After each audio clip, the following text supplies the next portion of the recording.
Ya susah lah, Bapak udah jadi bos. $5.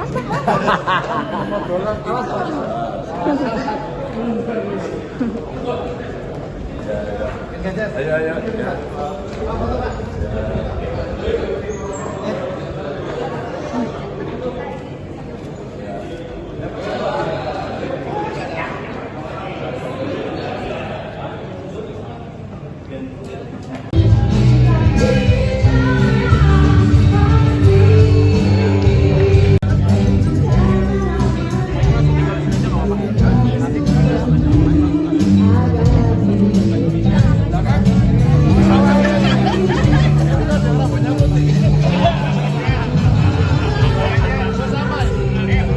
Tema dari gagasannya adalah Iptekkin untuk ketahanan ekonomi dan demokrasi Indonesia.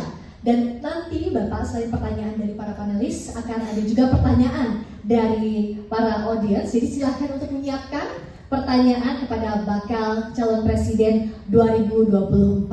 Dan untuk sesi gagasan, kita persilakan Bapak Ganjar Pranowo. Kenapa swasta juga tidak tertarik? Coba kasih insentif pada mereka. Insentif kepada perusahaan, insentif kepada riset, agar kita bisa menyelesaikan persoalan itu. Kalau itu diberikan, maka yang ada dalam pikiran saya, beberapa fokus isu penting itu akan bisa diselesaikan oleh satu tim. Dan dalam hal tertentu, itu mesti betul-betul ada yang mengawasi. Kalau perlu, ini menjadi program nasional dan laporannya langsung pada presiden. Kalau di situ, maka tidak akan ada yang mengganggu. Pasti. Terbayangkan kalau presiden cerewet. Mana hasilnya? Sampai di mana progresnya? Maka itu akan terjadi. Sama, kaitannya dengan pertanyaan kedua. Pola penganggaran dan regulasi seperti apa? Maka selalu saya lihat dalam problem yang muncul pada 3 hal. Satu, regulasinya seperti apa? Sistem kelembagaannya seperti apa? Aktornya siapa? Kadang-kadang regulasi baik, lembaga dan sistemnya baik, tapi aktornya tidak baik.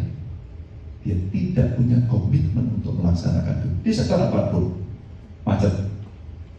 Maka butuh bulldozer untuk mendorong agar itu bisa berjalan. Apa sulitnya sih?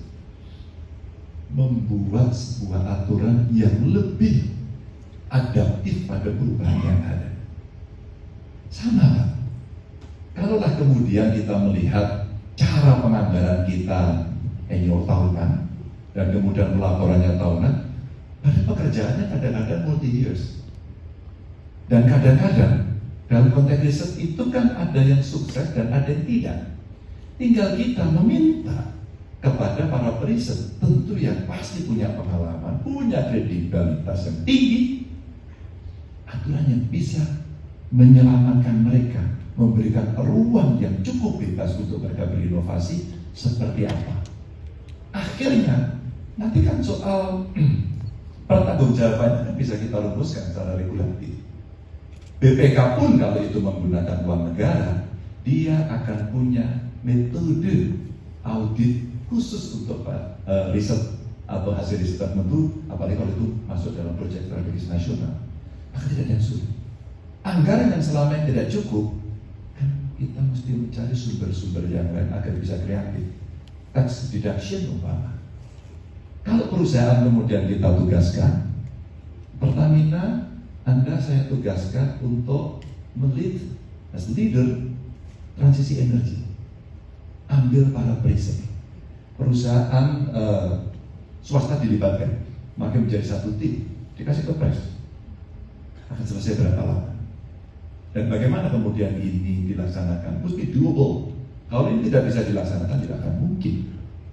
Nah, kalau kita bersepakat, maka kita harus bicara tidak biasa-biasa saja.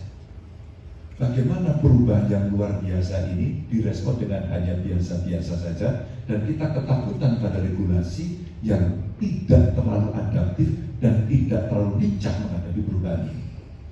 Dulu apa? Kasih ruang, kasih target, kasih insentif. Masa kita tidak bisa?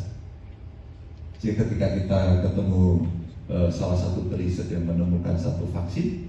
Saya ngobrol di Surabaya. Nah, apakah Anda berkenan untuk bekerja di Indonesia? Iya, saya ingin. Tapi karena hari ini belum, saya bekerja di Australia. Padahal saya menemukan banyak sekali paten terkait dengan bioscience. Saya akan mencari 4 orang yang bisa menampung kami. Sedih Pak Bambang saya rasanya. Maka saya bilang, kamu saya lamar untuk masuk bekerja di Indonesia.